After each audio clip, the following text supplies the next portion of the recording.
OMG! Am I dead or am I dreaming lang? Wala sa mga nabanggit mo. Alam mo, kasalanan mo to eh. Dahil sa'yo, nakidnap tayo. Ano? Kidnap? Kinidnap tayo ni Diego? Ano pa nga ba sa tingin mo? Pinagsabihan na kasi kita. Pero ang kulit mo eh. Hindi ka nakinig. Ano ngayon nangyari sa atin? Wala dapat tayo sa sitwasyon na to. Kung tigilan mo na yung lalaking yun at hindi ka nakipagkita.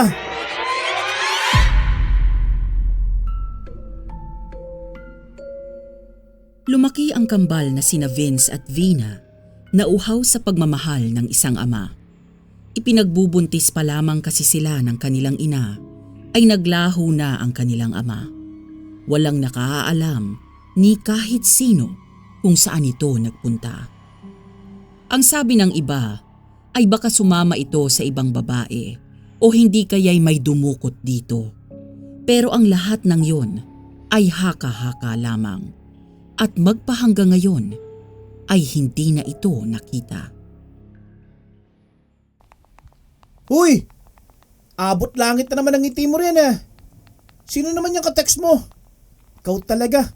Kapag nalaman ni nanay kung sino-sino tinetext mo, babawiin talaga niya yung cellphone na yan. Nag-aaksaya ka na ng pera eh. Imbis na ipambili mo na lang yan ng pagkain mo. Napakaano mo? Para ka-text lang eh. Libangan, ganun. Bakit pa napaka-epal mo? Chupi nga, get out of my face! Sus, i-English ka pa. Bobo naman sa bat. Saan ba nag-uumpisa ang pakikipag-meet? Hindi ba't sa pakikipag-text? Tsaka mamaya, mamamatay tao pala yung textmate mo. Tapos makikipag-meet ka. Gusto mong ma-chop-chop? Che, ang sabihin mo, inggit ka lang. Una kasi sa lahat, wala kang cellphone at wala kang ka-text. Sa ating dalawa kasi, ako ang paborito ni nanay. At saka, sino may sabi sa'yong makikipag-meet ako? Ano ba yan? Nag-aaway na naman kayo. Tama na nga yung asaran yung yan. Pumarito na kayo't kakain na tayo. Nay, itong si Vina puro pakikipag-textmate sa kung sino-sinong inatupag. Kaysa tapusin ang assignment namin sa English. Ninusuan naman ni Vina si Vince at sinabing kanina niya patapos ang kanilang takdang aralin. Walang kibo namang umalis sa harapan nila ang kanilang ina. Kung kaya't sumunod na rin sila rito habang naghahambahan ng suntok. Bigla namang lumingon si Delia sa kanila kaya pareho silang natigil sa ginagawa nila at ngumiti ng sabay sa kanilang ina. Bakit ba hindi kayo magkasundong dalawa? Kambal kayo! Magkapatid, dapat nagmamahalan kayo. Kung alam ko lang na ganyan kayong dalawa, ipinaanod ko na lang sana kayo sa ilog ng mga sanggol pa lang kayo. Pagbibiro ni Delia at muli itong naglakad patungo sa lamesa. Ikaw kasi Epal! Epal! Anong ako? Ikaw kaya dyan? Mas epal ka. Tumigil na! Ano ba? Pag ako nainis sa inyong dalawa, bibigyan ko kayo ng tigi-isang kutsilyo at matirang matibay. Sorry, Nay. Mahal naman po namin ni Vina ang isa't isa eh. Kumbaga ito yung love language namin. Di ba, kambal? Natawa na lamang si Vina sa sinabi ng kanyang kakambal, pero tumango naman siya. Pagkakain nga nila ng hapunan, ay bumalik muli sa kwarto si Vina at itinuloy ang pakikipag-text sa kanyang textmate na nagpakilala bilang Diego. Ayon rito ay gwapo raw siya, matipuno ang pangangatawan, matangkad at maputi, 25 anyos at may sariling bahay at sasakyan, bagay na nagpakilig lalo sa dalaga. Nagpatuloy ang pag-uusap nila hanggang hating gabi at doon pa lamang nakaramdam ng antok si Vina. Matutulog na sana siya nang makarinig siya ng mga paghuni ng ibon.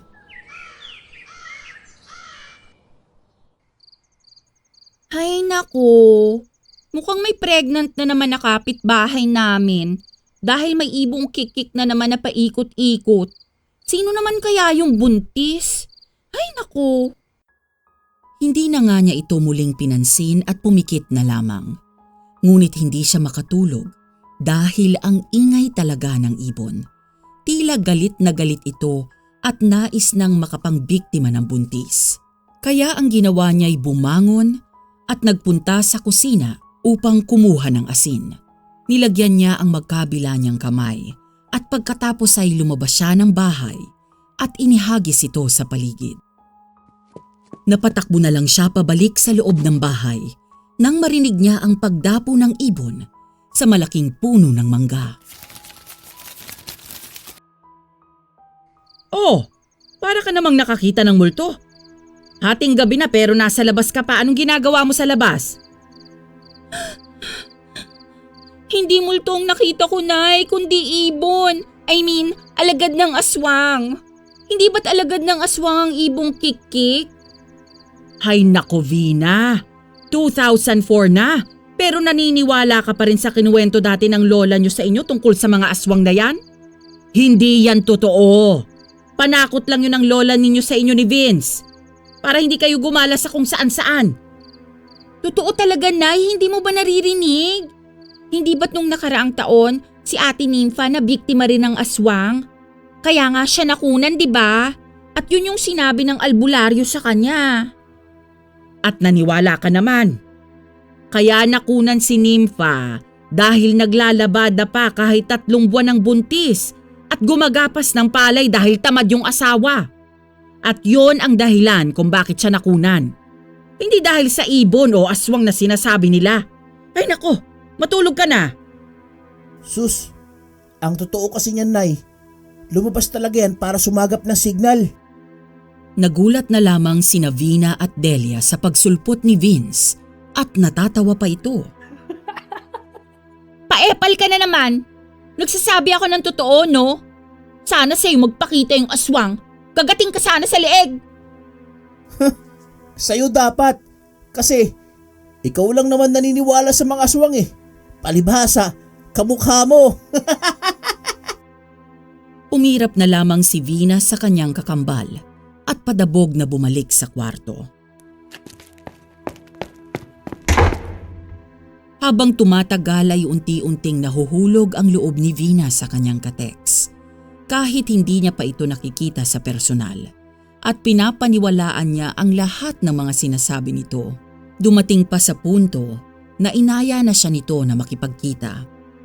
Pero dahil wala pa siyang lakas ng loob na makipagkita rito, ay lagi niya itong tinatanggihan. Alam naman niya sa sarili niya na maganda siya, pero hindi niya maiwasang isipin na baka hindi siya nito magustuhan at bigla na lang itong hindi mag-text sa kanya. Oras na makipagkita na siya sa personal. Pero dahil na rin sa udyok ng mga kaibigan niya na makipagkita na siya sa lalaking nakaka-text lamang niya, ay nagkaroon na nga siya ng kumpiyansa sa sarili na makipagkita na rito. Nang muli ngang mag-aya ang lalaki na magkita na sila, ay pumayag na siya. Sa park ang napagkasunduan nilang lugar kung saan sila magkikita. Ay, I'm so excited na. This is it, Pansit. Sa wakas, mamimit ko na siya. Ay, sana lang talaga hindi siya magbago sa akin. Once na makita niya na ako sa personal. Dahan-dahan niyang ang binuksan ang main door at nagpalinga-linga pa sa paligid upang masigurado niyang walang makakakita sa pag-alis niya. Lalo na ang kanyang kakambal. Napangiti na lang siya nang magtagumpay siyang makalabas. Tumakbo siya sa labasan kung saan naandon ang mga nakaparadang tricycle. Pagkarating niya sa pinag-usapan nilang lugar kung saan sila magkikita ng kateks niya, ay kaagad niya itong tinex at sinabing naroon na siya. Naka-black pants at white blouse. Pero laking gulat niya nang si Vince ang sumulpot sa kanyang harapan. Huli! Ay! Sabi na't makikipag-eyeball ka sa kateks mo, no? Yari ka talaga kay nanay. Umuwi na tayo! Ano bang ginagawa mo rito? Sinundan mo ko?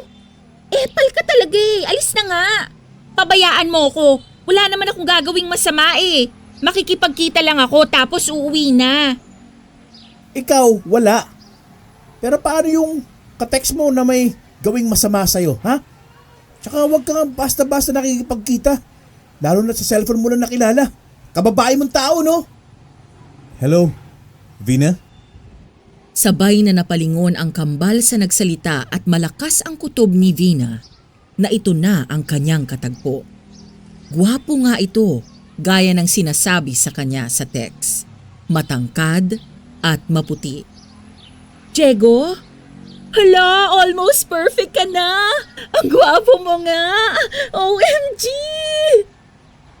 Sabay lahad ni Vina ng kamay kay Diego, pero tinabig yun ni Vince. Hoy, umuwi na tayo. Isusumbong talaga kita kay nanay.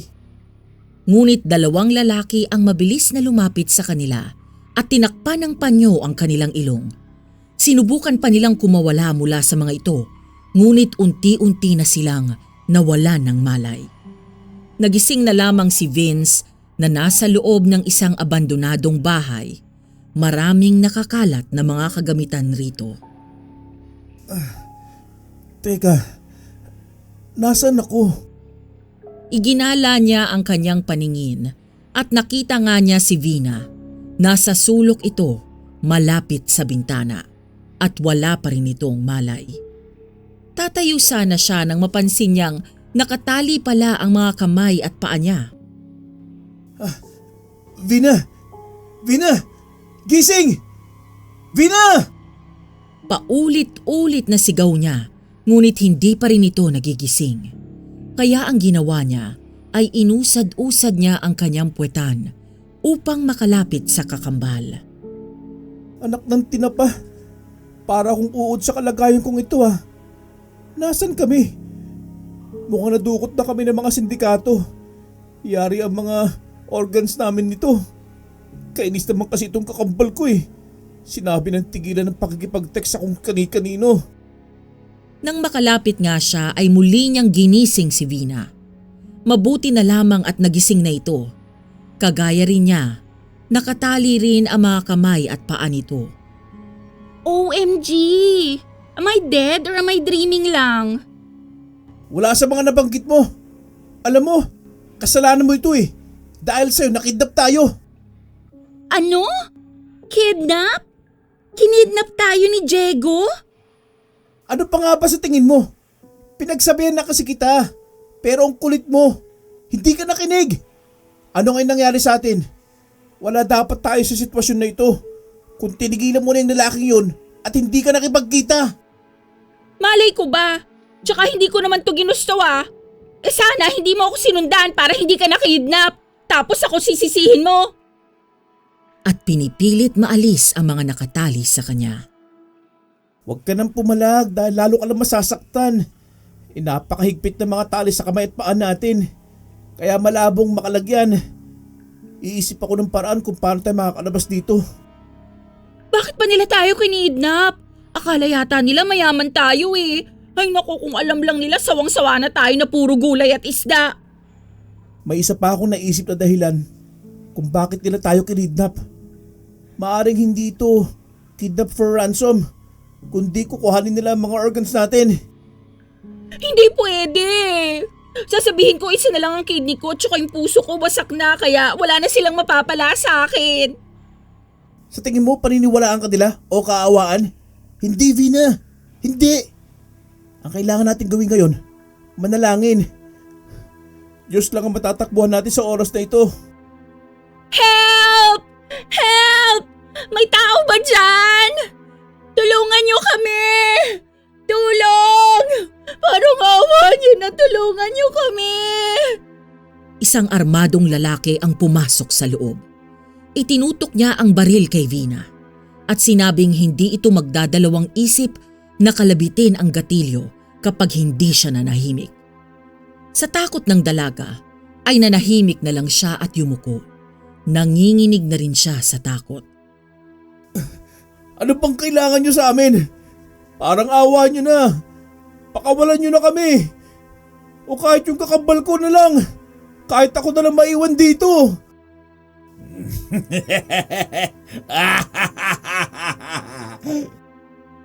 Pero tumawa lamang ang lalaki at muli na itong lumabas ng silid. Huwag ka na ulit sisigaw ha. Baka bumalik yun at tutuhanin yung banta sa'yo. Ganun din naman eh. Kaya nga nila tayo dinukot para patayin, di ba? Pero alam mo, nakaka-touch ka kanina. Handa kang isacrifice yung life mo for me. Kahit lagi mo akong iniinis at pinibwisit. Kahit lagi kang epal. Mahal mo naman pala ako. Siyempre mahal kita no. Kahit maarte ka. Kapatid kita eh. Kakambal kita. Kaya nga kita binabawal na makipag-textmate sa di mo kilala. Kasi concern ako sa'yo. At yun din yung dahilan kung bakit kita sinundan. Sorry. Kung nakinig lang sana ako sa'yo, edi sana wala tayo rito. This is all my fault talaga. Sana lang makaligtas pa tayo rito. At promise ko sa'yo, babawi ako. Magiging mabait na ako na twinnie mo. Promise ko yan. Di na. Okay na ako sa ugali mo. Diyan ako sanay eh. Ang importante, makaligtas tayo rito. Huwag ka matakot, nandito lang ako. Hindi ako papayag na saktan kanila. Ako sasalo ng para sa'yo. Nanlaki ang mga mata ni Vina nang mamukhaan niya ang isa sa mga lalaking pumasok rito.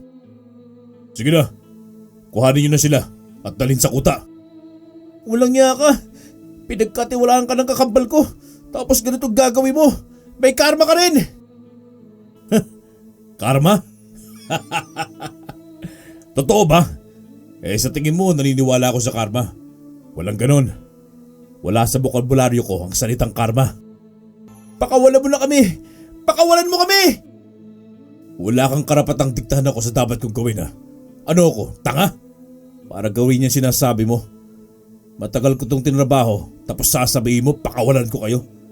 Ang swerte ko kasi akala ko isa lang ang madudukot ko. Pero dalawa pa pala kayo. Kapag siniswerte ka nga naman. Dali na. Kuhanin nyo na yung dalawang yan. At baka mamaya may checkpoint na naman sa kalsada. OMG, manluloko! Scammer! Kung alam ko lang na aswang ka, edi sana nagbaon ako ng 1 kilong asin tapos pinaligo ko sa'yo. O kaya, 1 sakong bawang para pumuti naman yung maitim mong kaluluwa. Sabihin mo na ako nung gusto mong sabihin. Ewan ko pa sa inyo mga babae. Napakadali magpautos sa mga lalaki. Porket sinabi lang na gwapo at mayaman. Kumakagat agad eh. Hindi na nga nagsalita si Vina at inirapan na lamang niya ito. Maya-maya lang ay nilagyan na ng blindfold ang kanilang mga mata upang hindi nila makita ang mga madaraanan nila. Galit na galit naman si Vince dahil sa ginagawa ng mga ito sa kanila. Habang inilalabas sila sa abandonadong bahay, ay walang tigil ang binata sa pagdarasal. Nilagyan na rin ng busal ang kanilang mga bibig dahil wala nang ginawa si Vina kung hindi ang tumili at sumigaw. Ang ingay mo eh. Nakakarindi ka na. Ilang oras ang lumipas nang muli silang ibaba ng sasakyan. Inalis na ang tali sa mga paa pero nanatiling nakatali naman ang kanilang mga kamay at nakataki pa rin ang kanilang mga mata. Saan niyo ba kami dadalhin? Relax lang. Huwag kayong mainip. Maya-maya lang malalaman niyo rin. Sige, lakad. Kapag ako talaga nakawala dito, lagot kayong lahat. Isusumbong ko kayo sa pulis. Pulis? Anong magagawa ng mga pulis? Saka huwag na kayong umasa na makakatakas pa kayo. Dito na kayo mamamatay. Wala kaming kasalanan sa inyo para gawin nyo sa amin to. Ang sasama nyo! Sa katunayan, 2 ang pagpipilian ninyo. Ayos yun, di ba? May choices kayo. Mamaya mga kasagutan sa lahat ng mga katanungan mo. Dali! Lakad! Teka nga, nasa damuhan ba tayo? Anong ginagawa natin sa damuhan? Anong palagay nyo sa amin? Kalabaw? Tumigil ka nga! Isa pa! Sasaktan na talaga kita! Hanggang sa marating na nga nila ang kuta ng mga ito. Unang tinanggalan ng takip sa mata si Vince, sumunod si Vina. Kapwa nanlaki ang mga mata ng mga ito nang makitang napakaraming tao ang nasa harapan nila. Pero nanlilisik ang mga mata. Yung iba ay tila natatakam sa kanila at naglalaway pa. Anong klaseng tingin yan? Mga adik ba kayo? Tulog-tulog din baka pumanaw agad. Ikaw ang papanaw kapag hindi ka pa nanahimik. Pero isang matandang lalaki na may tungkod ang lumapit sa kanila at tinanong nito si Diego kung ano ang naging desisyon nila kay Vina at Vince. Wala pa, pinuno. Hindi ko pa sila napapapili. Gusto ko kasing ikaw mismo magtanong at makarinig ng isasagot nila. Tumango naman ang matandang lalaki at tumingin kay Vince. Tinanong nito kung ano ang pipiliin niya. Kung maging alay sa pista o umanib sa kanila. Mga rebelde nga kayo! Kapag umanib kami sa inyo, wala na rin sa-isa ang buhay namin dahil para nyo na rin kaming pinatay. Kaya nga pumili ka eh. Aanib kayo o mamatay kayo? Sagot! Pinakaayaw ni pinuno sa lahat ay yung pinaghihintay siya ng matagal. Kapag umanib kami sa inyo, rebelde na rin ba kami? Ganun ba yun? Pero hindi sumagot si Diego sa tanong niya. Muling nagsalita ang matandang lalaki at muli silang pinapili. Sige, aanib na lang kami. Pero makikita pa ba namin ang nanay namin? Pero umiling-iling ang matandang lalaki at nagtaas ito ng kamay. May mga lumapit sa kanila at kinuha sila ng mga ito at dinala sa kulungan na gawa sa mga kahoy at kawayan. Tanaw din ang labas at kitang-kita sila mula sa loob. Para silang mga hayop na ikinulong sa kulungan. Magkahiwalay sila ng kulungan. Kung kaya't iyak ng iyak si Vina. Mabuti na lamang at magkatabi lang naman ito at nakikita nila ang isa't isa. Natatakot ako. Ano bang gagawin nila sa atin? Tayo ba ang gagawin nilang panangga sa mga kaaway o kalaban nila? Gagawin ba nila tayong shield? Tsaka bakit kailangan pa nila tayong ikulong? Hindi ko alam, Vina. Pero isa lang ang alam ko. Nanganganib pa rin ang buhay natin. Malamang nag-aalala na si nanay. Alam mo naman yun. Mawala ka lang sa Panginoon, natataranta na. Paano pa kaya ngayon na ilang oras na tayong nawawala? Papalubog na rin ang araw. Maya-maya lang ay may lalaking lumapit sa kanila. Kapwa sila na paatras at natakot. Huwag kayong matakot sa akin. Hindi ko kayo sasaktan. Tao rin ako kagaya ninyo. Tao? Bakit sila? Hindi pa sila tao? Oo, hindi sila mga tao. Mga aswang ang naririto.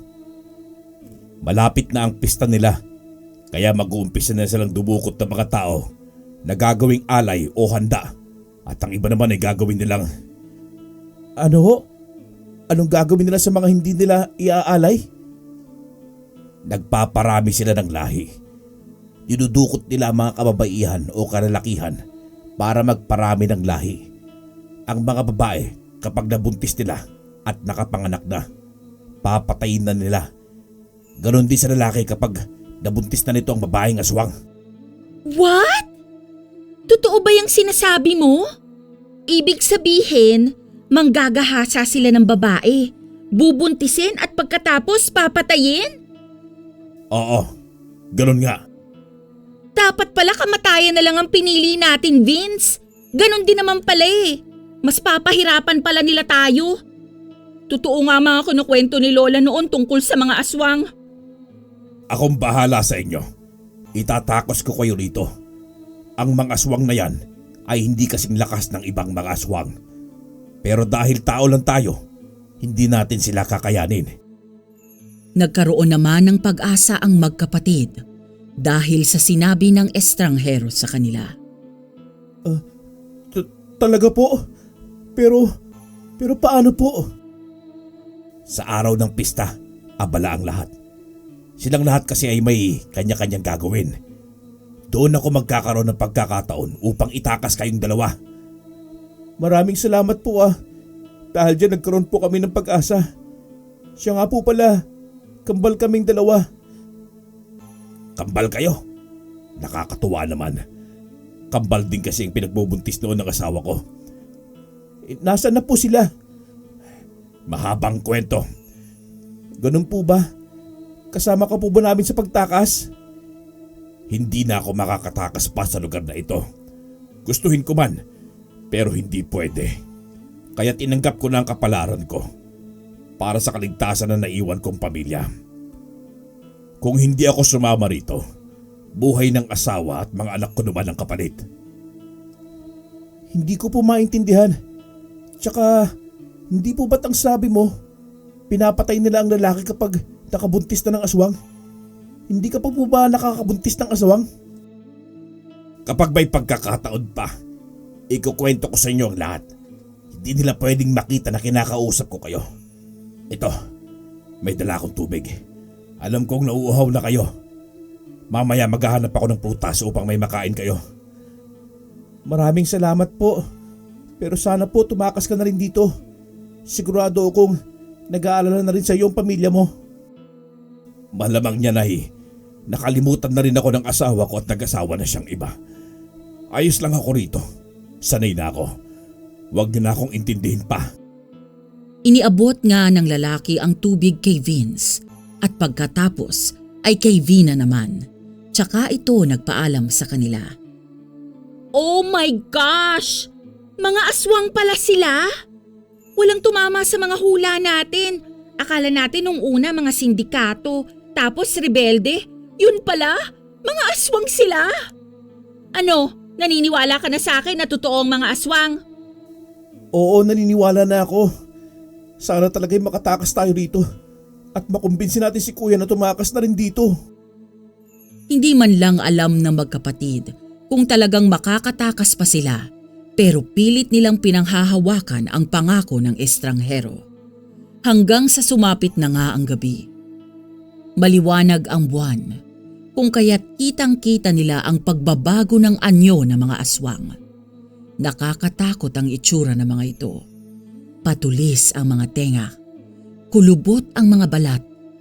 Ang mga kuko sa kamay ay mahahaba't matutulis din at naglalaway na parang mga asong ulol. Nanlilisik at namumula ang mga mata. Kitang-kita rin ni Vina kung paano nagbago ang itsura ng kateks niya. Halos masuka siya sa naging itsura nito. Ew! Kadiri! Nakakakilabot yung itsura niya. Malayong-malayo sa itsura niya kapag araw. Tila narinig siya nito kahit mahina lang naman ang boses niya. Kaagad siyang nilapitan nito at mas lalong nakakatakot ang itsura nito sa malapitan. Magpapaka-good girl ako. Huwag mo lang akong saktan, Diego. Pasalamat kayo. Abala kaming lahat ngayon dahil malapit na ang pista. Pero pagtapos nito, ihanda nyo ng sarili nyo. Pwede ka na bang mamili ang mamatay agad o maging kabiyak ko? Ew! Over my dead body, kadiri ka kaya? Nang bigla siyang sakali ni Diego at halos bumaon pa ang kuko nito sa liig niya. Vina! Hoy! Bitiwan mo ang kakambal ko! Baka gusto niyong tapusin ko na kayong dalawa ngayon. Sakto nagugutom na ako. Total, rinding-rindi na ako sa inyong dalawa. Ipinapatawag ka po ni Pinuno. Tsaka lamang nito binitiwan ang liig ni Vina. Inubo ng inubo ang dalaga at alalang-alala naman sa kanya si Vince. Sinulyapan pa sila ng estranghero bago ito sumunod kay Diego. Ayos ka lang ba? Seryoso? Yan talaga ang tanong mo? Malamang hindi. Sinakal nga ako, diba? Huwag ka na kasi magsasalita ng kung ano-ano sa aswang na yon nang hindi mo siya nagagalit. Baka susunod hindi lang sakal ang gawin sa'yo nun. Okay, fine. Nakakadiri naman talaga siya eh. Sinabi ko lang yung totoo. May mga aswang na lalaki ang nagbabantay hindi kalayuan sa kulungan kung kaya't hindi makalapit sa kanila ang estranghero. Tanging pagsulyap na lamang ang nagagawa nila. Maya-maya lamang ay nakaramdam na rin ng antok ang magkapatid. Isinandal nila ang kanilang likod sa dingding ng kulungan at nakatulog kaagad. Ngunit pagsapit ng hating gabi ay nagising sila dahil sa ingay. May mga umiiyak. Naririnig mo ba? Sino yung mga yun? Oo, naririnig ko. Malamang mga dinukot din nila. Kaagad nilang tinignan ang pinagmumula ng ingay at nakita nila itong papalapit sa kulungan nila. Maraming mga bakanteng kulungan at doon nga ikinulong ang nasa 5 kababaihan. Nabalot ng iyak ang paligid at mga pagwawala.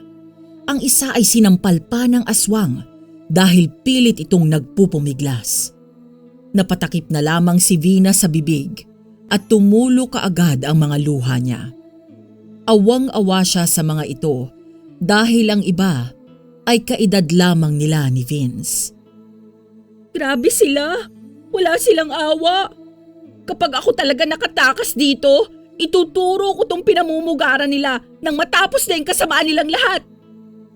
Hindi na muling nakatulog sina Vina at Vince dahil walang tigil sa pag-iyak ang mga babaeng bihag. Isang aswang ang lumapit sa bandang gitnang kulungan at binuksan ito. Pagkatapos ay kinuha ang babaeng nakakulong doon. Ito rin ang babaeng sinampal kanina. Rinig na rinig ni Vina ang sinabi ng aswang. Ito raw ngayon ang paghahati-hatian nilang kainin. Gustuhin man ni Vina na sumigaw at pigilan ito, ngunit natakot din siya para sa sarili. Paulit-ulit pang nagmamakaawa ang babae pero sinakal na ito hanggang sa mawalan ng buhay. Napapikit na lamang ang magkapatid dahil sa nasaksihan nila. Sumigaw pa ang aswang at sinabing kapag may maingay pa sa kanila ay hindi ito magdadalawang isip na patayin. Kaya naman nanahimik na ang 4 na babae at umalis na nga ang aswang, bit-bit ang babaeng pinatay nito.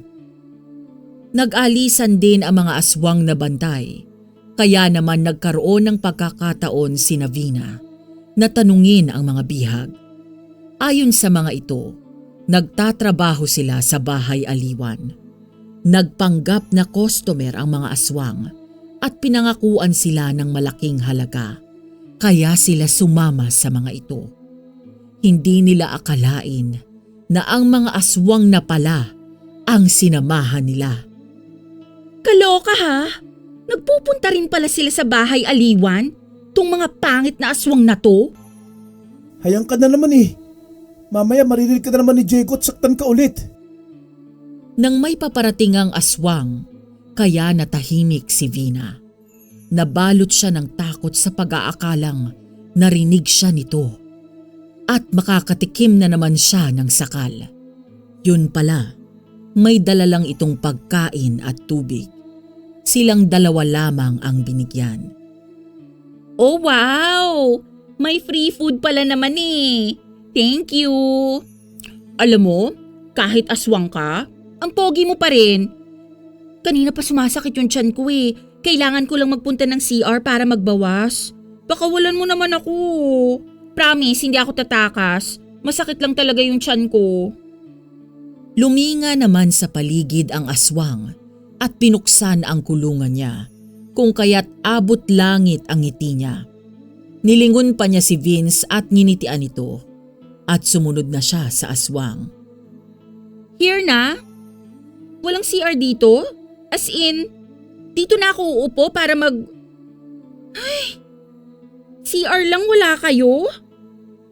Pero mas lalong nanlisik ang mga mata ng aswang, kaya nanahimik na siya. At sinabing iihi na lamang siya. Dahil ang totoo ay hindi naman talaga sumasakit ang tiyan niya. Inaasahan kasi niya na makikita niya ang daan palabas sa pugad ng mga aswang. Pero nabigo siya. Laglag ang mga balikat niyang bumalik sa kulungan. Parang ang bilis mo naman nakabalik. Nag-CR ka ba o may balak kang tumakas? Hello? Kung may balak akong tumakas, di sana sinama kita. Tinitignan ko kasi kung may daan palabas. Para kung makalabas man tayo sa kulungan na to, madali tayong makakatakas. Pero mukhang wala eh. Napapalibutan ng kubo ng mga aswang eh. Hindi ko tuloy nakita kung saan yung daan. At naaalala mo ba nung dinala nila tayo rito, nakatakip yung mga mata natin? Matatalino tong mga pangit na aswang na to. Tapos nakita ko may bangin pa pala. What if doon nila tayo ilaglag? Tapos itapon nila yung katawan natin doon ng mga pinapatay nila. Sabi kasi ni Lola noon, yung mga laman loob lang daw ang kinakain ng mga aswang eh. Pati na yung dugo. Umasa na lang tayo sa pangako sa atin na sa araw ng pista nila ay itatakas niya tayo. Kumain na tayo. Nangihina na ako sa gutom eh. Pagsapit naman ng umaga ay nagising na lamang si Vina nang maramdaman niyang may humahaplos sa binti niya. Kaagad siyang napabalikwas ng bangon at nagkatinginan sila ng aswang. Nanlilisik ang mga mata nito at naglalaway. Grabe ha! Akala ko tao lang ang manyak. Pati pala aswang! Pero bigla itong umangil at tila nais siya nitong sakmalin. Napaatras na lang sa takot si Vina at nagising na rin naman si Vince. Nang makita ng aswang nagising na si Vince, ay lumakad na ito palayo. Anong ginawa sa'yo ng aswang na yon? Hinahaplos yung binti ko. Manyak yung aswang na yon. Teka, nasaan na yung 4 na babae? Bakit nawala? Nung madaling araw di ba nandyan pa sila? Malamang ay pinatay na rin sila. Baka nabitin sa isa. Sa dami ba naman nila eh. Kawawa naman. Kailan ba kasi yung fiesta na yun para maitakas na tayo rito? Hindi ko na kayang magtagal dito. Huwag kang mainip. Matatapos din itong paghihirap natin at muli tayo makakabalik sa atin. Muli natin makakasama at mayayakap si nanay. Tuwing hating gabi nga, ay nabubulabog ang tulog nila dahil sa iyak at pagmamakaawa ng mga taong dinudukot na mga aswang at ikinukulong. Ang iba ay kinukuha rin kaagad upang patayin at kainin. Pagsapit ng araw ng pista, ay naging abala ang lahat ng aswang. Mula sa kulungan ay tanaw nila ang mga ito na tila may tinatadtad na karne. Hindi nila batid kung karne ba ito ng tao o karne ng hayop. Maganda na kayo. Itatakas ko na kayo. Talaga po? Oo. Pero hahanap pa ako ng magandang tiyempo. Yung mas abalang-abala silang lahat. Hindi pa nga pala ako nagpapakilala sa inyo. Victor ang pangalan ko. Kaya tawagin niyo na lang akong Kuya Vic. At may hihingin sana akong pabor sa inyo. Ito yung kaisa-isang picture ng asawa ko. Buntis pa siya rito. Maaari niyo ba siyang hanapin at sabihin yung buhay pa ako? Ito. Iniabot nga kay Vince ang picture at nanlaki ang mga mata niya nang mamukhaan niya ang nasa larawan. Kahit luma na yon at halos kumupas na, ay nakilala pa rin niya ito. Siya ho ang asawa niyo? Oo. Pasabi sa kanya. Miss na miss ko na siya. At mahal na mahal ko siya. Sila ng mga anak namin. Luha ang sabi nito. Kilalang kilala ko siya. Ha? Paano? Patingin nga. Sino ba yan? Iniabot nga ni Vince sa kanya ang larawan na yon at gaya ng kanyang kakambal ay nanlaki rin ang mga mata niya. Ha? Si nanay ito ah. Ikaw ang tatay namin? Nanay niyo? Hindi nga. Kung totoo nga yan, ibig sabihin, mga anak ko kayo. Mga anak namin kayo ni Delia. Ang buong akala namin, pinabayaan mo kami dahil bigla ka na lang daw nawala habang ipinagbubuntis kami ni nanay.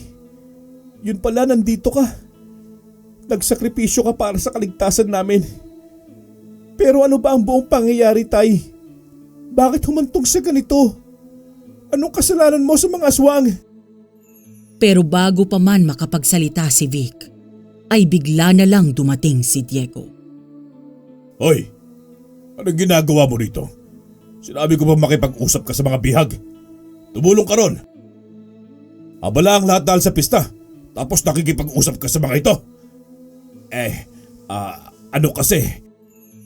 Pero hindi na nakapagsalita pa si Vic dahil sinikmuraan na siya ni Diego. Mukhang tatraydorin mo pa kami ah. Subukan mo lang na itakas sa mga bihag. Hindi ako magdadalawang isip na patayin ka. Kahit ama kita! Nagulantang sina Vina at Vince sa narinig nila mula kay Diego. Hindi nila akalain na kapatid pala nila ang aswang na ito. Ano? Tatay mo siya? Oo. Pero hindi ko siya kinikilalang ama. Kinamumuhian ko ang taong ito. Nagdahil sa kanya namatay ang nanay ko. Kaya bilang parusa, mananatili siya rito habang buhay at hindi siya pwedeng umalis dito. Dahil oras na tumakas siya, pamilya niya magdudusa at mamamatay. Gustuhin man ni Vina na magsalita, pero mas pinili niyang itikom ang bibig niya at baka pare-pareho pa silang masaktan. Akala nila'y mayayakap na nila ang kanilang ama, pero naudlot pa. Akalain mo, dito pa pala natin matatagpuan si tatay. At may kapatid tayong aswang. Para tayong pinaglalaroan ng tadhana. Hindi ako makapaniwala sa nangyayari. Para ako nananaginip, Vina. Ay, ako nga rin hindi makapaniwala. Nakakawindang itong mga kaganapan na to. Ang gulo-gulo pa rin. Maraming katanungan sa isip ko. Si tatay lang makakasagot ng lahat ng yan. Hinintay nilang makabalik si Vic hanggang sumapit ang hapon. Pero hindi na nila ito nakita pa. Mga ingay at halakhakan na lamang ng mga aswang ang naririnig nila. Mukhang nagkakasiyahan na ang mga ito habang ipinagdiriwang ang kanilang pista. Kinakabahan na ako ha. Bakit hindi na bumalik si tatay? Ano na kaya nangyari sa tatay natin? Hindi ko nga alam Ako man kanina pa kinakabahan. Paano kung pinaamin siya ni Diego sa balak na pagpapatakas niya sa atin tapos pinatay na siya? Huwag ka magsalita ng ganyan. Hindi naman siguro. What if nga, diba? Halangang kaluluwa ng aswang na yun. Tsaka narinig mo naman yung sinabi niya kanina, diba? Na kaya niyang patayin si tatay kahit tatay niya rin. Think positive lang. Baka kumukuha lang ng tiyempo si tatay. Kailangan na kasi niya mag-ingat dahil nahuli siya ni Diego na nakikipag-usap sa atin. Pero hanggang sa gumabi na, hindi na talaga nagpakita sa kanila si Victor. Kaya naman unti-unti na ring nag-isip ng masama si Vince at nawawala na rin sila ng pag-asa na makakatakas pa. Maya-maya ay nakarinig sila ng kaluskos. Napangiti sila dahil ang akala nila si Vic ito, pero si Diego pala. Hindi ito nag-anyong aswang kung kaya't nakilala nila. Binuksan ito ang kulungan ni Vina at pumasok ito roon at sapilitan siyang hinatak palabas ng kulungan. Aray! Ano ba? Masakit Kahatak naman to. Mamaya maghiwalay yung mga buto ko. Anong gagawin mo sa kapatid ko? Saan mo siya dadalhin? Kailangan siya ni Pinuno. Ano? Anong kailangan ako? Ayoko nga. Pag-anib ang pinili niyo, di ba? Kaya hanggang ngayon ay buhay kayo. Ang ibig sabihin ng pag-anib niyo sa amin ay magiging sunod-sunod kayo sa amin, lalo na kay Pinuno. Paliligayahin mo lang naman siya Madali lang, di ba? Halika na, huwag kang maarte. Bitiwan mo ang kapatid ko. Walang niya kayo.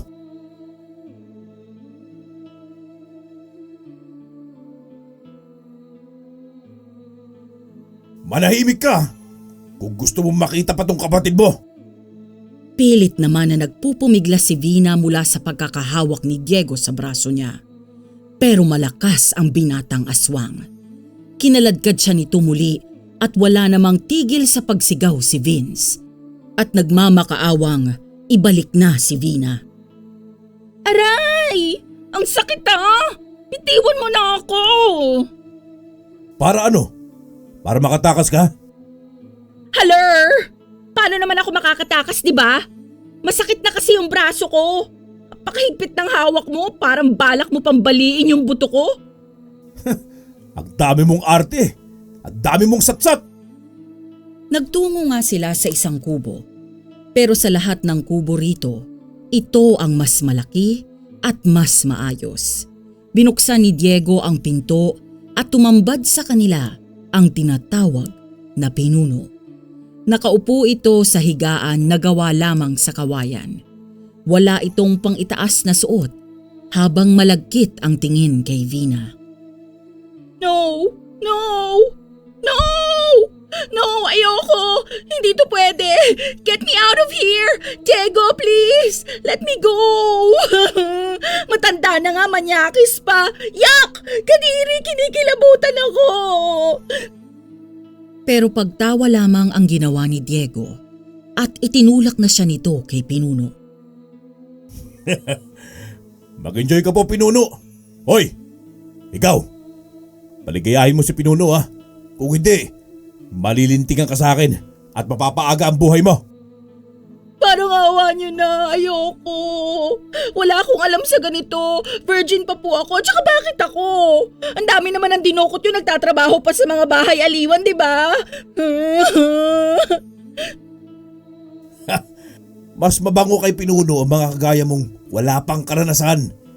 Kaya manahimik ka na lang at sumunod sa mga gusto niya kung ayaw mo masaktan. Tsaka ito lumabas ng kubo at naiwan sa loob si Vina. Tay! Tulong! Ayoko rito! Tay! Nasaan ka? Tay! Aray! Nahinto siya sa pagsigaw nang sampalin siya ni Pinuno at buong lakas na pinunit ang damit niya.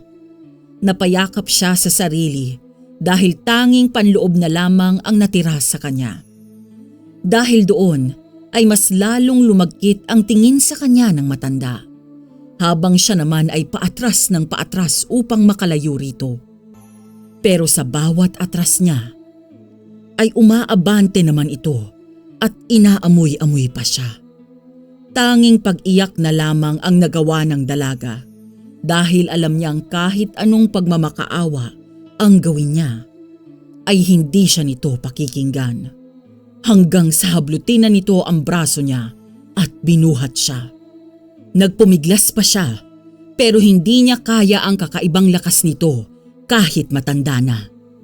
Inihiga siya nito sa higaan at kaagad itong pumaibabaw sa kanya. Mahinang mga pag-iyak lamang ang ginagawa niya habang paulit-ulit na tinatawag sa isipan niya ang kanilang ama. Nag-umpisa na ang matandang aswang na halikan siya sa buhok, pagapang sa kanyang pisngi. Sa bawat dampi na mga labi nito sa balat niya ay labis ang pandidiri niya. Pero nang akma na siyang hahalikan sa labi, ay biglang kumulog ng malakas.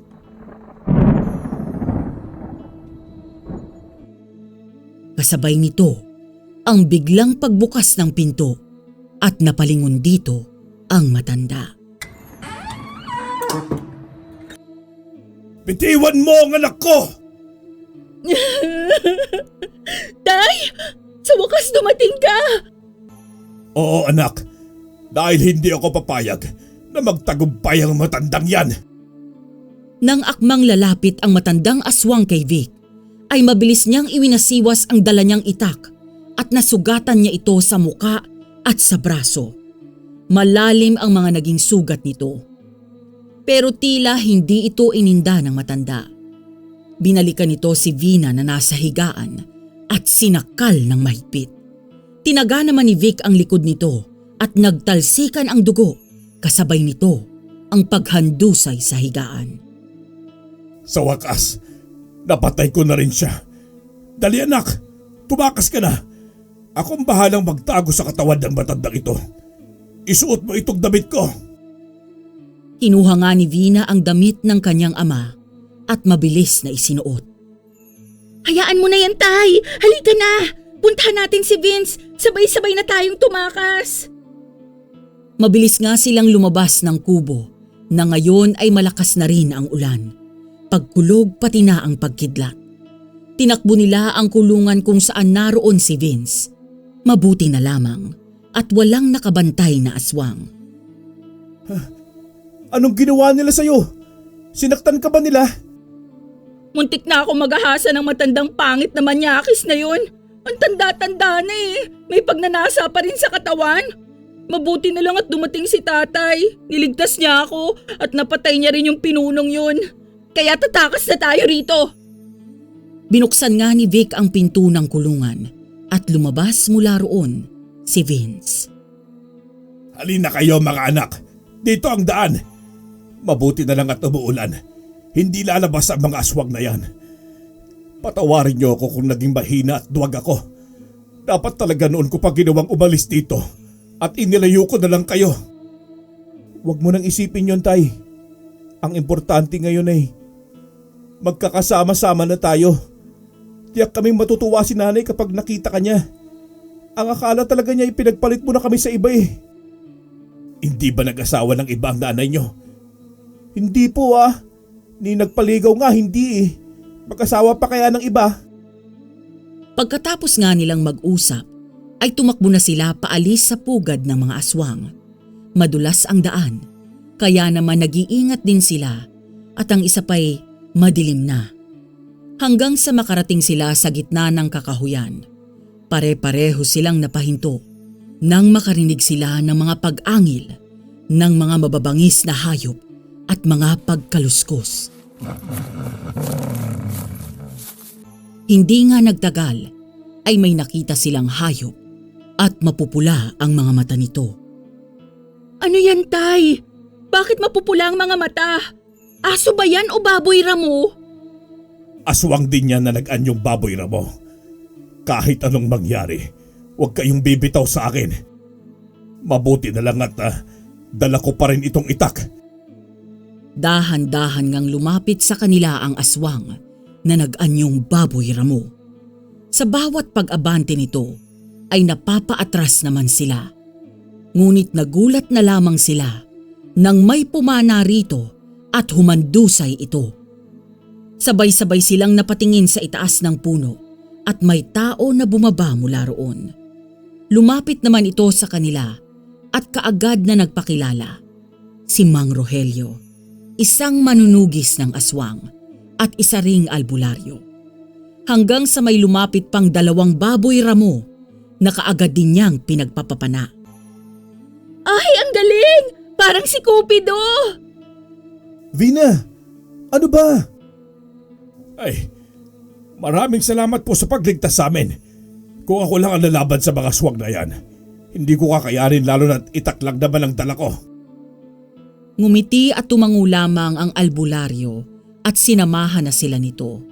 Ngunit sa bawat madaraanan nila ay may humaharang sa kanilang mga aswang at muntikan pang makagat si Vince. Mabuti na lamang at nataga ito ni Vic. Huminto na rin ang ulan at naglitawan na muli ang mga bituin. Kaya nagkaroon ng kaunting liwanag sa paligid. Hindi pa nakakalayo ang mga yon! Hanapin nyo! Rinig nilang sigaw ni Diego, kaya lahat sila ay nataranta. Mga anak, tumakas na kayo. Ako nang bahala kay Diego. Hindi, Tay. Sabay-sabay tayong tatakas. Hindi kami papayag ni Vina na masaktan kayo ng Diego na yon. Sinabi naman ni Mang Rogelio na huwag silang matakot dahil tutulungan sila nito. Muli nga silang tumakbo upang makaalis na sa gitna ng kakahuyan at para makatakas na rin sa mga aswang. Pagod na sila Vina sa katatakbo pero hindi nila yun iniinda. Hanggang sabihin nga ng albularyo na malapit na silang makalabas ng kakahuyan. Hindi nga nagtagal ay narating na nila ang kalsada at sakto naman na may paparating na truck. Pumwesto sa gitna ng kalsada si Mang Rogelio habang ikinakaway nito ang mga kamay. Mabuti na lang, huminto ang truck at nakiusap sila kung pwedeng makisakay. Pumayag naman ang driver, kaya labis ang pasasalamat nila rito. Dahil sa pagod, ay kaagad na nakatulog sina Vina at Vince. Unang bumaba ng truck si Mang Rogelio dahil malapit lang ang bahay nito. Ilang oras pa ang lumipas, nagising na ang magkapatid. Sakto rin dahil nasa bayan na sila. Wow! Nandito na tayo! Nakatakas na talaga tayo! Kaagad nga silang bumaba sa truck at nagpasalamat sa driver. Sarado na rin ang mga tindahan dahil hating gabi na. Mabuti na lamang at may nakaparada pang tricycle. Sumakay sila rito at nagpahatid.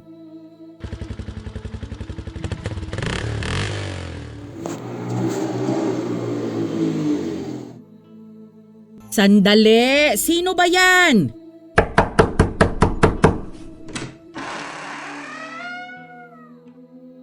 Mga anak? Diyos ko! Buti at ligtas kayo! Victor? Ikaw nga ba yan? Oo, Delia. Asawa ko. Ako nga ito. Bakit kayo magkakasama? At saka ang lakas ng loob mong bumalik pagkatapos mo kaming iwan? Saan ba kayo nagpunta, Vina? Vince! Alam niyo bang halos mabaliw ako sa labis na pag-aalala sa inyo? Kung kani-kanino ko kayo ipinagtanong at kung saan-saan ko kayo hinanap. Tapos magkasama lang pala kayo? At paano niyo nakita tong tatay ninyong walang kwenta? Nay, pwede bang pumasok muna kami ha?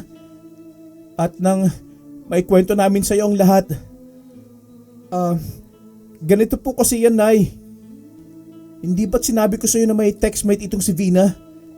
Nakipagkita siya rito at hindi namin akalain na aswang pala yon. Dinukot nila kami at dinala sa kuta nila. Ikinulong nila kami doon. At doon nga namin nakita at nakilala si tatay. Ginawa siyang alipin ng mga aswang at hindi siya maaring tumakas dahil... Dahil ano? Dahil papatayin kayo ng mga aswang. Naalala mo ba si Esmeralda, yung dati kong nobya? Aswang siya kaya ako iniwan. Nabuntis ko pala siya. Makalipas ang 2 taon, napatay siya ng mga tao. Ipinahanap ako ng pinuno nila. Nakita nila ako sa bayan at dinukod. Kung hindi raw ako sasama sa kanila, ikaw ang dudukutin nila. Kaya wala akong pagpipilian nun, kundi ang sumama sa kanila. Pinahirapan nila ako doon at halos mapatay na nila. Doon ko rin nakita ang anak ko kay Esmeralda. At yun pala ang naging textmate ni Vina.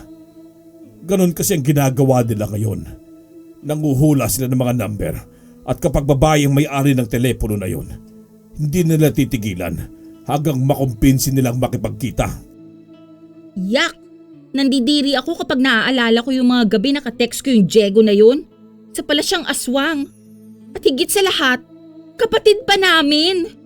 O paano ba yan? Ngayong alam mo na yung nangyari kay tatay, sana mapatawad mo na siya at magsimula tayong muli. Ang saya-saya ko sobra.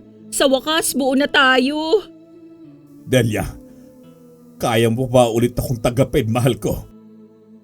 Kinilig naman ang kambal dahil sa sinabi ng kanilang ama. Bakit naman hindi? Yun oh, kasalan na ulit. Oo mga anak, pakakasalan ko ulit ang nanay niyo kapag nagkatrabaho na ako at nakaipon ng sapat na pera. Pero sa ngayon, kailangan nating umalis sa lugar na ito. Baka mahanap tayo ni Diego. Tama ka, tay. Doon tayo sa lugar na magiging tahimik at payapa ang kaisipan natin. Bukas na bukas po, umalis na tayo rito. At itong bahay, ibenta na lang natin to. Panimula. Magta-transfer na lang din po kami ni Vina sa ibang school. Marami namang paupahang bahay na pwede natin pansamantalang tirhan eh. Ganun nga ang nangyari. Kinabukasan ay inimpake na nila ang mga gamit nila at ang ibang kagamitan sa bahay ay iniwan na muna nila. Binalikan na lamang ito makalipas ng ilang araw. Kaagad din silang nakahanap ng mauupahang bahay. Dito ay payapa na ang kanilang isipan. Wala nang pangamba sa mga aswang. Lumipas ang ilang taon ay muli ngang nagpakasal sina Delia at Victor at tuluyan na silang hindi nagambala nila Diego. Nagsilbing aral din kay Vina ang mga nangyari. Kaya mula noon ay hindi na siya kaagad nagtitiwala sa mga bago pa lang niyang nakikilala. Tinigilan na rin niya ang pakikipag-text sa mga hindi niya kilala ng personal. Pero sa kabila ng pangit na karanasan sa mga aswang, ay nagpapasalamat pa rin sila dahil nakita nila ang kanilang ama at muling nabuo ang kanilang pamilya.